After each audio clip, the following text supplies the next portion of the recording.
So now we're going to have our first panel, and this panel is going to be moderated by Dr. Forrest Carter. He's the Associate Professor of Business Administration at Michigan State University, that our little brother.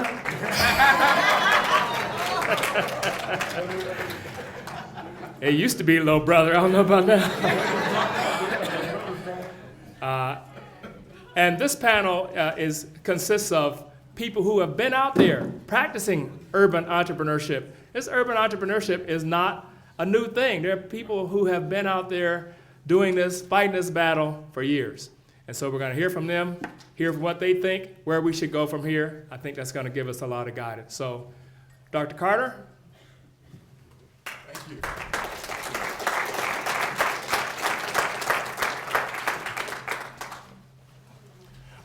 Hopefully, I've had the pleasure of meeting some of my panelists.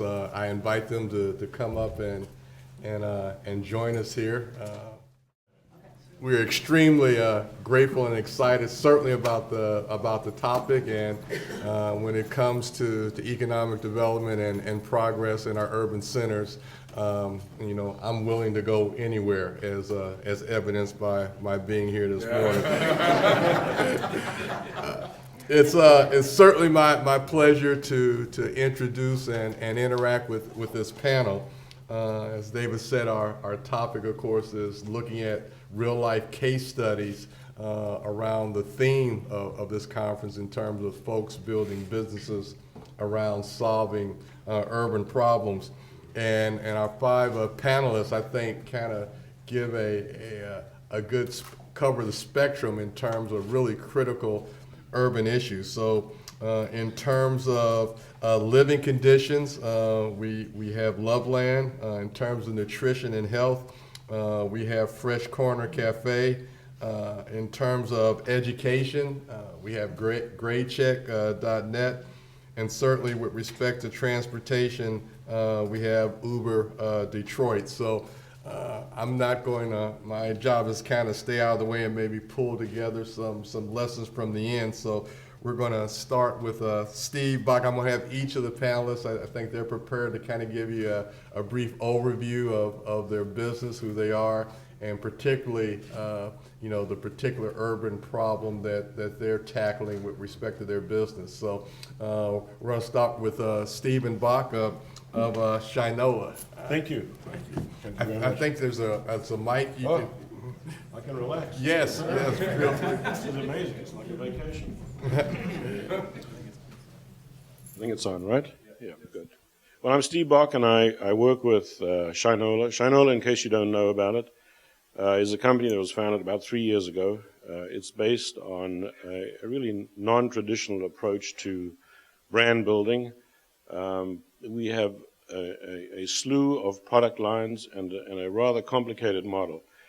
We're situated in Detroit, in the College for Creative Studies, and we manufacture watches, bikes, leather goods, shoe polish, journals, and cola, Shinola Cola. If you haven't had a Shinola Cola, you don't know what you've missed. And the premise behind Shinola is really to create a brand that is based on authenticity, modern design, really great value, and great quality. And quality to the degree that we stand behind our watches today and offer a lifetime warranty. I could go on, obviously, about Shinola, but I think what you want to hear about is our association and affiliation with the city of Detroit and how we ended up in Detroit. So many books have been written about the bad things that have happened in Detroit. One can go on and one can bore oneself to death. We all know the reasons and the rationale, et cetera, et cetera. Not to diminish any of those issues, because obviously they're very, very real and they hurt a lot.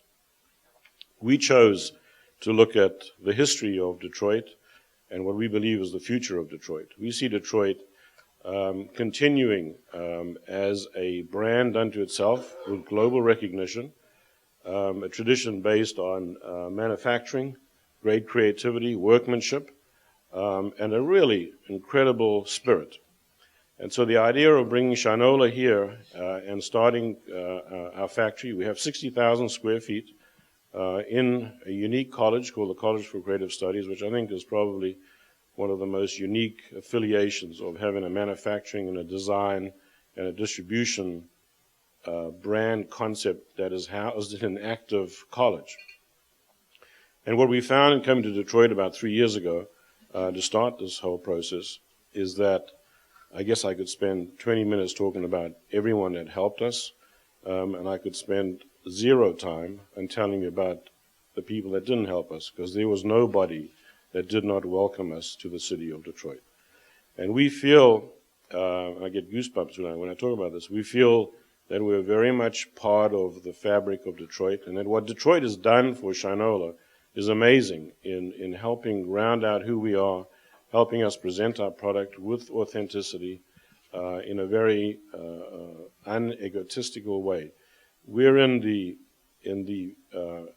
watch business primarily at a price point that is somewhere between $500 and $1,000. So we're not at the high level of that kind of product, but we're at sort of an entry price point to luxury. And what this necessitated is finding people in Detroit who could help us assemble and manufacture all of these products.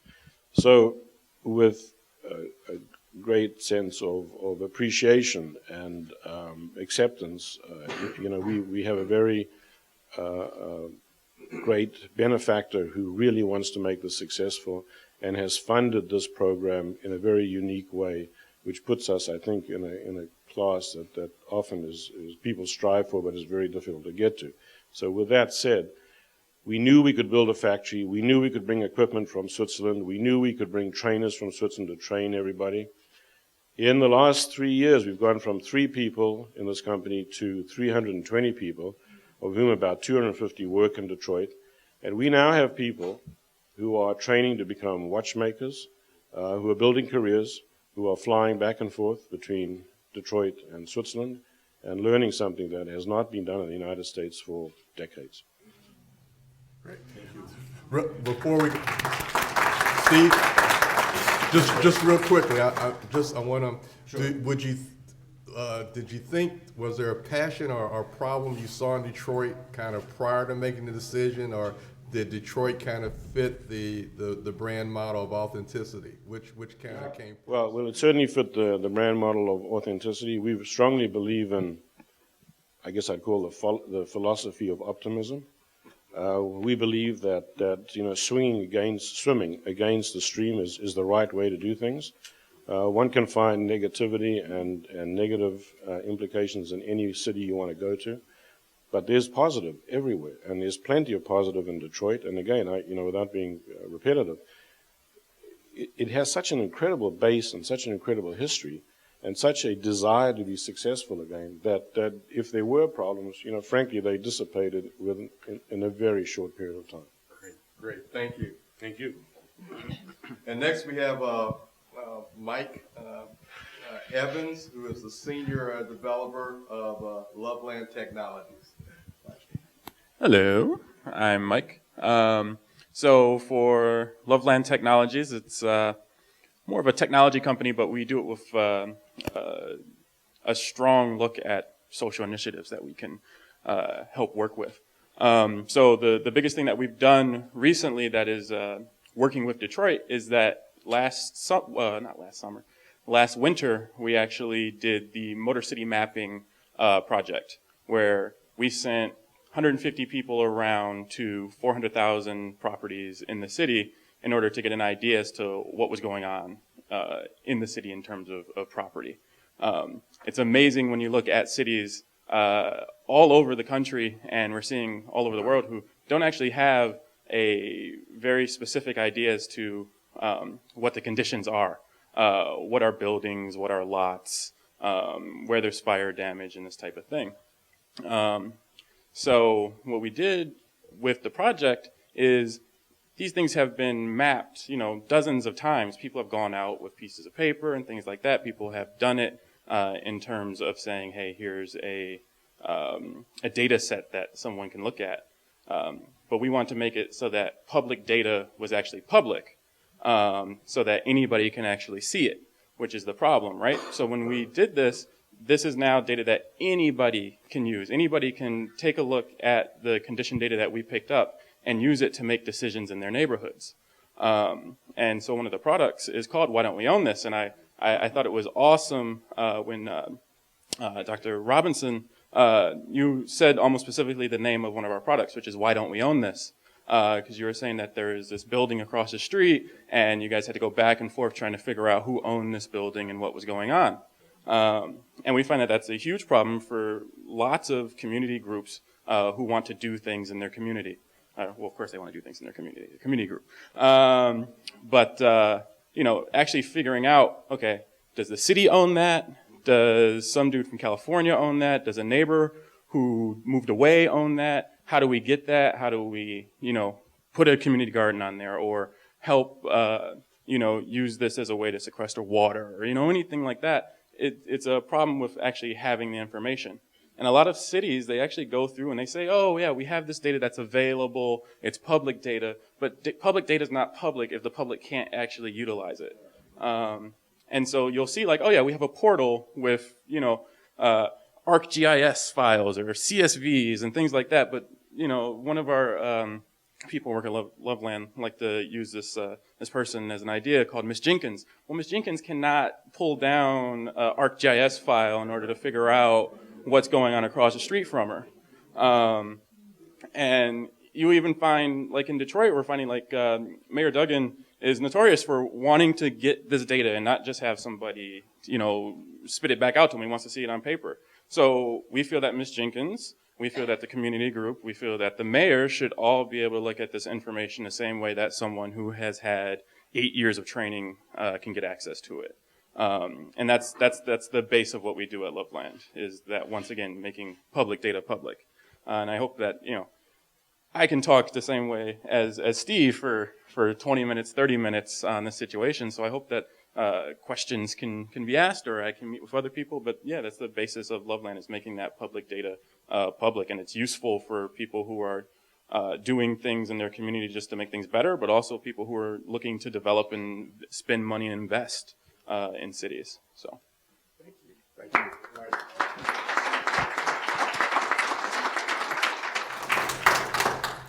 And next we have Sheila McBride. When I saw the case study video, it kind of hit me as someone with 2 grandsons who are hoping to go on and play at a collegiate level. The work that she's doing with GradeCheck kind of hit close to home. So looking forward to hearing kind of what initially got you into the business, what motivated the passion that went into developing that business. Sheila McBride, GradeCheck. I actually created GradeCheck out of my own personal need.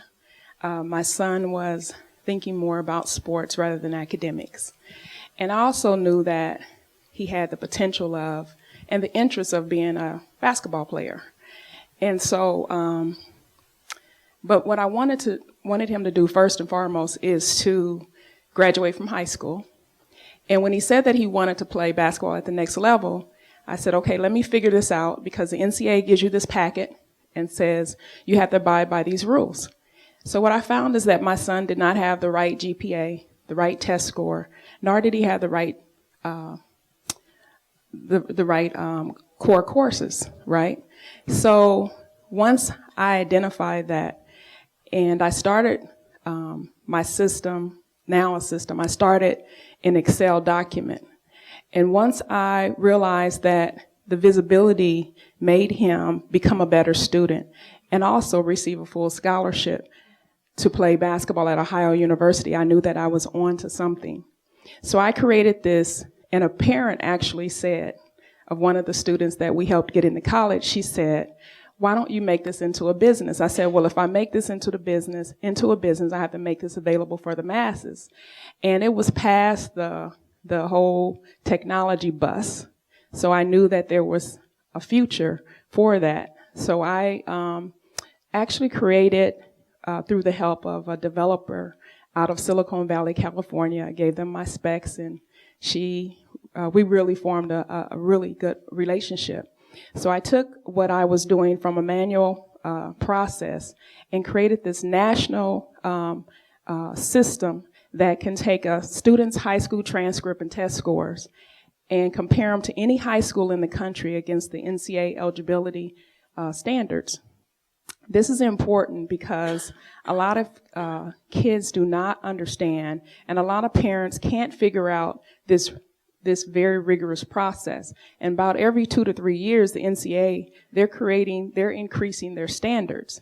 And so part of the issues are that if we're allowing our kids to play sports in our high schools across the country with a 1.6, but the NCAA is saying that you have to have a minimum of a 2.0, and when the kids graduate from high school in 2016, it's increasing to 2.3. So if you're allowing your kids to play with a 1.6, how are they going to meet those NCAA academic standards? Because those are obviously greater than the high schools, right? So we wanted to, what I realized is that my son was able to achieve that because he had the visual, he had the academic roadmap. The parents also had that mediator to help enforce getting good grades, because we always say you have to get good grades. Well, what does that mean to some of the kids? And then if they have these rigorous schedules, they're not connecting the dots. My son thought, I believe, because I know him, he thought because he was tall and good looking that a scholarship was going, land on his lap. That's not the case. So, and a lot of kids that just aren't realizing. And what I also found out, you guys, is that the NCAA says for Detroit alone, and I can name some other urban cities, that 1 out of every 3 student athletes are non-qualifiers. Those are startling statistics, and I knew, without even knowing those statistics, that there was a need for what GradeCheck was all about and the service that we're providing. So within our system, we have every high school in the country in our system and every list of approved courses. If the NCAA doesn't have it, we don't have it. But if the NCAA doesn't have it, we'll have a student's transcript and can enter it into the system. But it will say no. But we also know that those classes aren't accepted by the NCAA. But it also gives us a red flag to notify high schools to say, hey, you have a kid that's on the radar of wanting to be an Aspire athlete at an institution. We need you to submit your information to the NCAA. Some schools will get off the dime and do what they have to do. Some schools will procrastinate until the end. And literally, there are kids losing scholarships because they don't see the sense of urgency. They minimize this opportunity for kids to go to college. Me personally, I did not have $100,000 to send my son to school. And also, and I will say this very humbly, I had a young black man to save. I didn't want my son just lost out in the street. So there was a sense of urgency for me on many levels being in this urban community. So I was really, really, really excited when he received that college scholarship to play basketball at Ohio University. However he got there. Education is education. Okay? And then you have students who believe enough in themselves. They got overlooked in the process. They believe enough in themselves to that they can come on to a U of M campus or Michigan State or what have you and say, Coach, can I try out for your golf team? Can I try out for your swim team? Can I try out for your basketball team? Coach will say, yes, you can, but you have to submit your information to the NCAA.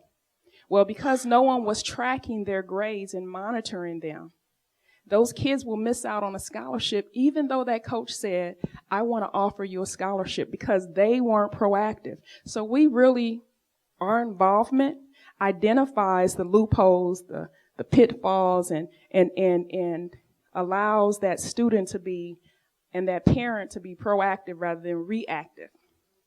And it's so necessary. And you have no idea how many horror stories I see, or how many interventions we have to be a part of and make sure that this kid does not lose a scholarship.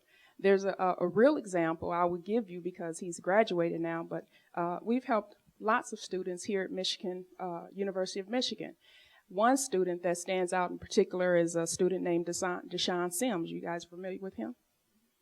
He was literally on campus and was told that he wasn't eligible. So the principal said, call that GradeCheck lady. This was years ago. Y'all know Deshaun done graduated already. Call that GradeCheck lady. They didn't want to see me before, but call her now, right? So we ended up, I personally intervened, figured out the problem, and really it was a situation that was not the student's fault, but somewhere someone dropped the ball. But I said under no circumstances will this baby be negatively, he was 6, but he was still our baby, be negatively impacted and lose out on the scholarship. So they had to grandfather this student in, but also students that came behind him, behind a couple of courses. So it's important that our kids are taking the right courses and that we elevate them to be better students. My son became a better student for high school because he understood that, and I always say this jokingly, but with a lot of love, he had to leave my house. But he later said, Ma, you get a little bit excited. I had motivation to leave too. And that was good to hear. That was good to hear. So that's the reason why GradeCheck is in existence. And we do what we do. And it's a need, and I've dedicated the rest of my life to helping our students get into college. All Thank right, you. Thank you.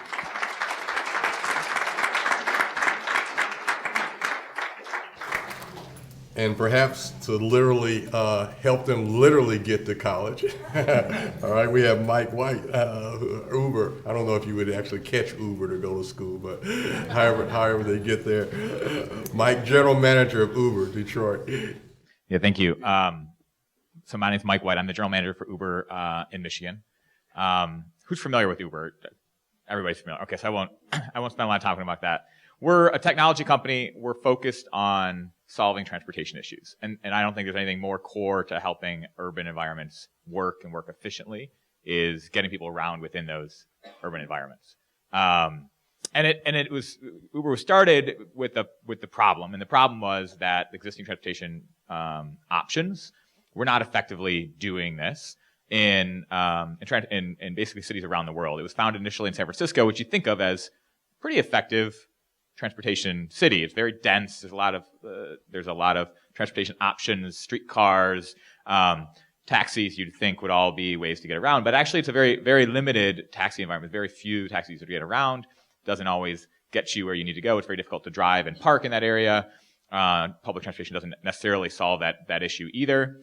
So our founders developed this idea of really using technology to provide transparency, to provide information that helps really the transportation system work much more efficiently. And so by using technology, we've been able to make transportation much more efficient than it ever has been before by providing that level of transparency and an elegant solution that has essentially enabled not only initially we started with a high-end service, Uber Black, a sedan luxury service, limousine type service, but we've been able to roll it out into a system that's so efficient now that we can provide reliable, safe, quick transportation at prices much lower than even taxis have been able to do in the past because of this efficiency by using technology. So by applying technology to the problem, providing transparency to this issue, allowing drivers to have more transparency about where there's demand and where people need rides, and riders, people who need rides, to be able to see where their driver is, feel safe that the driver is coming to them and will come and get them, pick them up very quickly. The whole fabric of transportation in a metropolitan area can be much more efficient. And we've seen that impact communities in really positive ways. We're still building out some of the data in Metro Detroit, but in some of our older cities, we have really strong positive impacts. In Seattle, for example, we've shown that DUIs, because since Uber launched in Seattle, DUIs have dropped 10% in that market measurably because of the ability for somebody to be able to press a button after they had a little bit too much to drink and get a ride picked up where they are. You don't even need to know where you are. The app can find you. So you may be stumbling out of that bar and not know where you are, and it'll know where you are. That car will come to you You get in, you get out on the other end, and you get a safe ride home. That's helping solve a problem. In Chicago, one of our older markets as well, we have the city of Chicago has identified underserved areas, so areas that aren't typically served well by taxis. And that's a question of incentives. Truly, there's regulations on the books that say taxi must go to this area and pick up people, but it's difficult to just drive around some of these underserved areas and hope that somebody's going to flag you down in a neighborhood and get a ride. So taxis just don't go there. They just don't have a reason, no incentive for them to be there. But with Uber, where you can be in the area, get a request to a specific location. That person now has a ride within 5 minutes. It picks them up exactly where they need to be. Now there's incentives for that driver to be in the area of these underserved areas. There's enough demand there for where they can make money going to those areas. And you have much better coverage. 40% of our rides in the city of Chicago start in a traditionally taxi underserved area. So we're able to now provide transportation options in these areas. And we're doing it at a price because of the efficiency, because the utilization of these cars is much higher. We're able to do it at a price that's typically 30 to 40% less than traditional taxis, which are sitting around outside of hotels and waiting for that one long run to the airport. Now there's a more higher efficiency of that market. So I've been really excited to be able to bring this to Detroit first in Michigan.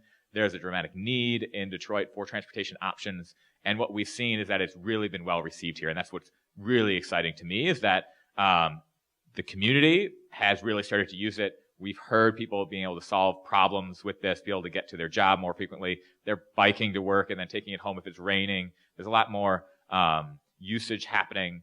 But on the other side, you may not think about as much is the economic opportunities that come to drivers. So all of the people who are providing rides through Uber are independent contractors who are using the platform when and where they like.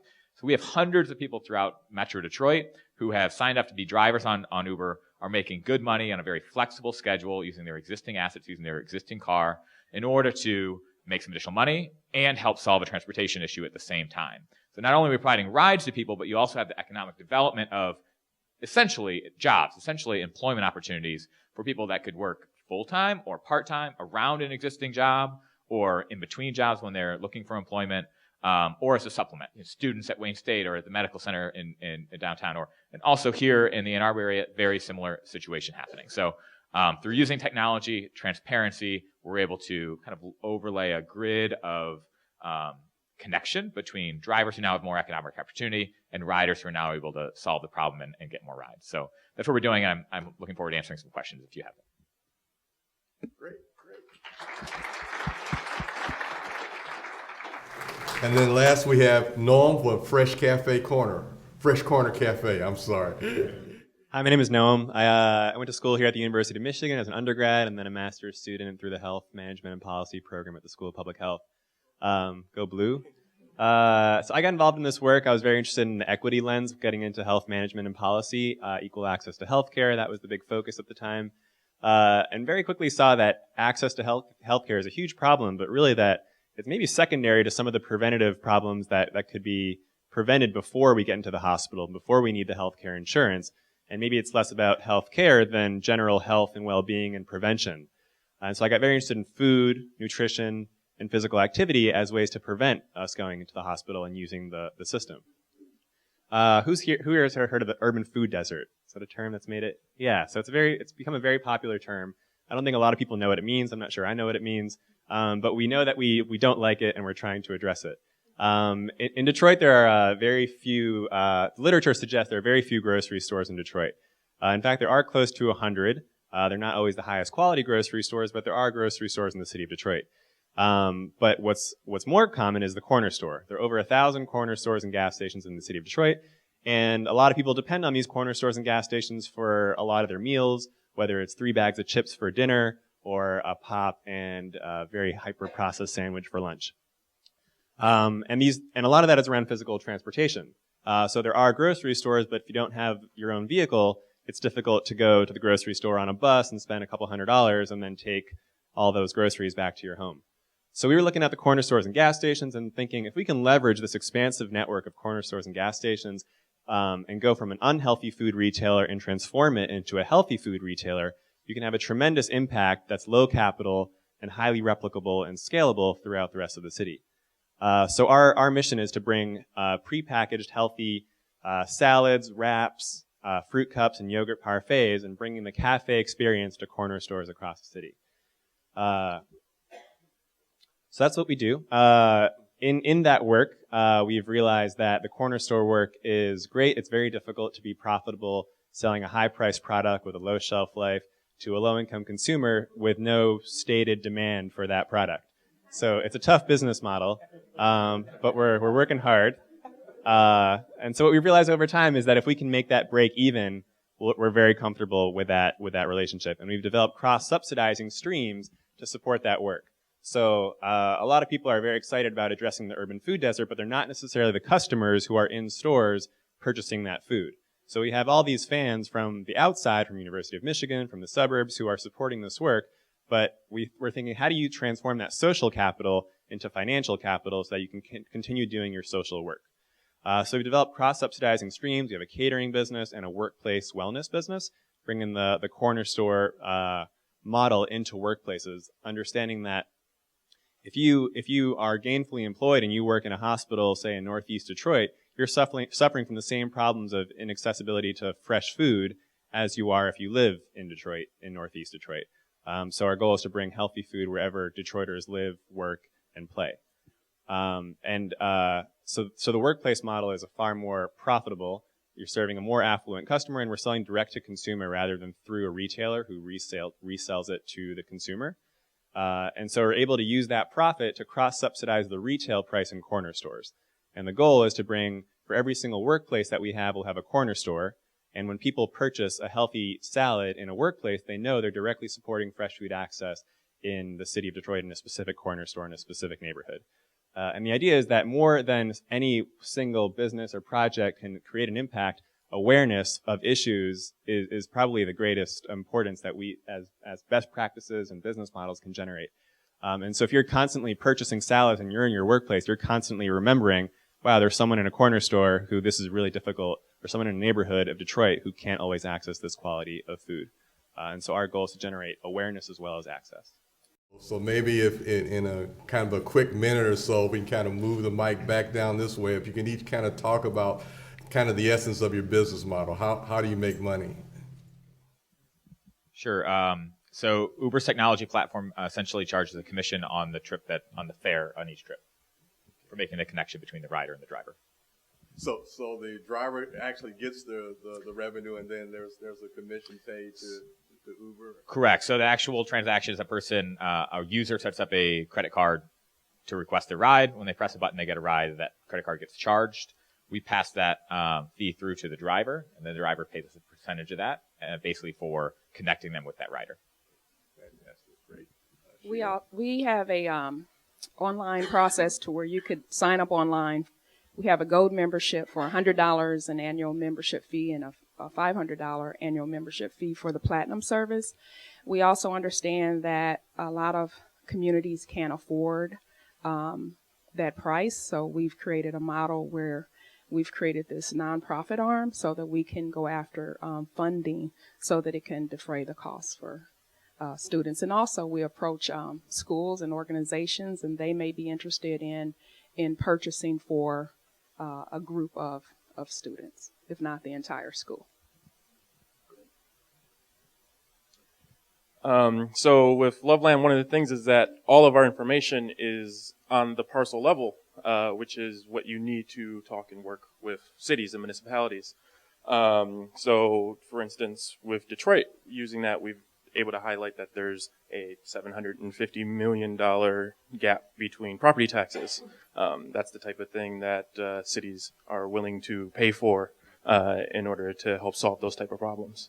And we're also working in ways to make it more of a software as a service for community groups or development companies to just purchase access in order to add their own data to layer on top to look at things. So currently, is the majority of your customers municipalities and developers, or has it gotten down to? It's kind of interesting, especially in some of the places where we're working, which is like Detroit, Macon, Georgia. We're looking at things in Pittsburgh and stuff like that.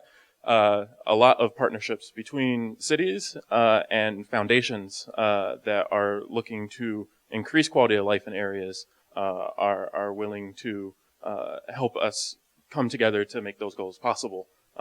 So we've grown from about 4 people working to, I think, 13 now in the past 8 months. And we're starting to see is a lot of work that goes into getting this data from cities. So having those partnerships not only funds us, but also they're able to help lean on places that sometimes don't want to give up that data that is supposed to be public. So, Great. yep. Thanks. Thank you. So we have several stores. We have a store in Detroit, in New York. You'll find this interesting. I think we were shocked by it when we came to Detroit to open our store to sell our products, obviously. We estimated that it would be a certain percentage of the business we did in New York. The reality is the store in Detroit does 2.5 times more than the store in New York. And so we sell our products through our stores on our website, through wholesale, through stores like Neiman Marcus and Saks Fifth Avenue and Nordstrom's, etc. The investment is a very, very substantial one, and so we make money, or we earn money by selling our products, but we don't make money for another couple of years until we start breaking even and get our head above water. But that's how we generate our revenue. Great, thank you. Any general, we still have a time for, yes, we have a question here to anyone on the panel. Yes, Ms. McBride. I actually have 2 questions. Do you sign up schools? And my second question would be, and if so, is it only students that are collegiate, are looking for athletics, or can it be for kids that have dreams and goals, but they need that roadmap? Yes, we designed our system in mind for the student as a whole. We found the niche market with the student athlete because that's how we started, and we do sign up schools. Preferably, that's how you reach the masses, if you can get a school population. Yes, but our system is not just for the student athlete, because in our system, you can also identify the universities. We have every university in our system. We have JUCOs, trade schools. We also give them a resource of, FAFSA links and the NCAA links, all types of resources for the student to be able to type their essays. They can also track their scholarships. So it's a very robust system. And what I had in mind is that I just wanted to make sure that we dealt with the students' overall needs rather than just, it's not about, I can care less how high a student can jump or how fast they can run. I can care less about that. It really is about making sure that the student athlete is not used and they don't fall through the cracks. And you can go to a really good school, let me put an emphasis on this, you can go to a really good school, a Catholic school or what have you, and fall through the cracks because that school was not thinking or feeling as though they have a potential athlete or what have you. So it's important that people know that this system is for all students, no matter where you are in the country. And we do have clients in California, Mississippi, Louisiana, Michigan, Detroit, of course. Minnesota, we just picked up a school out of Minnesota North Community High School. There's a question. Yeah, yes, sir. For Steve. I'm not sure exactly where you're headquartered, but my impression is it's not Michigan. I'm wondering how much effort you put into second order effects, meaning when you get revenue, do you use Michigan banks, or using Michigan lawyers, or using Michigan advertisers, or is that money sort of escaping back to, wherever headquarters are located? Right. No, the headquarters are located in the College for Creative Studies. That is our base. That's our headquarters. And we use PR companies, marketing companies, local talent. We've opened a second factory here in the same college, a leather factory. We've just opened a 70,000 square foot warehouse in Detroit. So absolutely, Detroit is absolutely part of the fabric of everything we do. So we absolutely will continue to reinvest, and we see this as a very long-term relationship. You're a Michigan company? Yes. Yes. Yeah. We're owned, just for clarification, the company is a division of a company called Bedrock. Bedrock is a Dallas-based company. We have another company called Filson out of Seattle. There are smaller companies like Real Effects, which is a marketing and digital company out of Dallas, and we have other smaller investments in various companies around the states, but Shinola is based here. Well, some of them do, absolutely. Yeah, sure. Yeah, I believe the hand in the back, and then there's a gentleman all the way in the back row after that. Yes. Question for Loveland. I was trying to understand, is it accessible to an individual? Yes. So anybody can go to whydon'tweownthis.com. And we're in 40 different cities, and the type of information that usually you have to go to down to your city hall or city assessors or things like that to get, you can just look up just by clicking on a property the same way you would on Google Maps. So would you have data on liens, on taxes owed, and things of that? Yep, taxes, what it was the last assessed for. We're looking at water data. We're looking at, we can tell you, it's funny, and depending on the cities, what data they have available. We can tell you how many toilets are in Miami based on the what the city says for each individual property. So it's very interesting depending on what the city's able to provide. Yeah. You have a question in that part, and just so my time, David gave me 5 more minutes, so don't get the laser beam on me. We're quite yet. Yes, sir.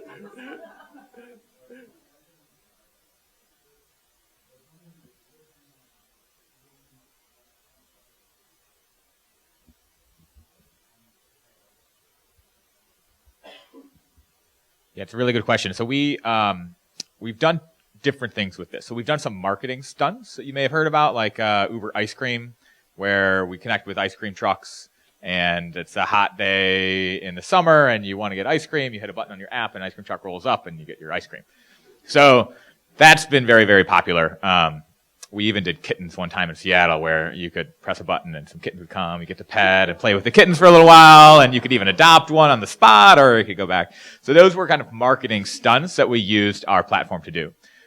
We also have done some true we're doing some true experiments with using this platform for other types of connecting a person who needs something with a provider. Currently in New York, we have a product called Uber Rush, where we connect with courier service. Hit a button on your app, a courier nearby comes, bike or walking pedestrian courier comes up. You give them your doc, you give them your architectural plans, you give them your fashion design that you need to send across Manhattan. They take it, run to the destination, and drop it off, and it's all seamlessly charged through the app. We have another service called Uber Corner Store, where you can actually request a ride. The driver comes and has a selection of things that you'd find in a local Walgreens or CVS, the most popular items you'd find there. Comes directly to you. You need diapers, and you really need them, like that can get delivered right on the spot, or cold medicine or anything else like that comes, you can buy it right from that person on the spot. So we're doing experiments like that, we'll see how those things go and what that may turn into. But there's a lot of opportunity for once you have this fabric of users, and the transparency to a service provider. Currently we're focused definitely primarily on transportation providers, but there's certainly things we're looking at in terms of other ways to use this sort of digital fabric over metropolitan areas that could definitely impact this urban entrepreneurship type initiative, certainly. So we got time for one more question if there's yes, sir. I was just very excited to hear about the manufacturing in Detroit. I think we certainly be commended for looking at manufacturing opportunities. The engineering talent in this state is bar none. The creative talent and creating jobs that are sustainable in a manufacturing environment. And looking at Detroit, Detroit is yet to become talent. I can visualize many more manufacturing opportunities based on what you're doing and what you are yet to do. So I just wanted to, not a question, just wanted to commend you and recognize you for manufacturing the center. The opportunity to create jobs in manufacturing is quite significant. I'd just like to see more on the horizon. Thank you. We were going to continue down that trend. There's some things that we can't talk about today because we're just in the process of doing it. But the good news is our PR company, PR guys are not here, so I can have a little bit of license. We are on the cusp of bringing a factory back from Taiwan to Detroit to do something like that. Now, I'll probably be shot on the way home, but that's okay. The one other thing, very, very quickly, because I know we're running out of time, we would welcome you to come to our 60,000 square foot facility and see what's happening. We do tours through that factory on a daily basis, and if you're really interested, go to shinola.com, sign up, and make the connection. And if you have fantastic, we love it. We welcome everybody. We love it. Thank you. Well, I'd like to thank all of our panelists. We want to try and keep on time. And let me simply, real quickly, because again, the purpose of this today, so maybe to try to glean some things we can discuss in terms of lessons as I listened to them. Certainly, we saw that passion seemed to precede concern for profits, and so there was an initial passion or real concern for the problems. One of the terms that I always use, and you hear David and others use, is the idea of innovation driving success. But innovation doesn't always mean invention. Right. And I think you saw very innovative individuals across the business model, where they use technology to empower people. They use technology to maybe eliminate what had been a roadblock in making money.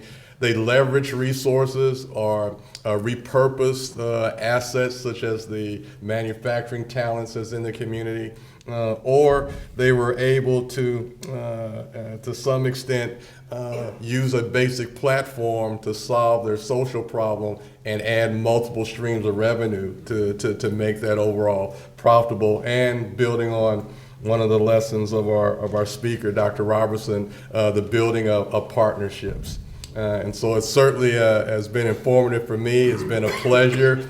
Let me say in ending that all of us as entrepreneurs, or those supporting entrepreneurs, or those really passionate about economic development, we want to solve these social problems, but we're cognizant of profits and revenue and money. I'll simply say at some point, no matter where you're from, you will say, go green.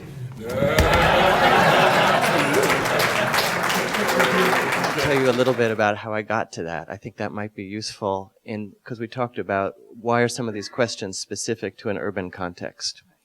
So I largely, for the last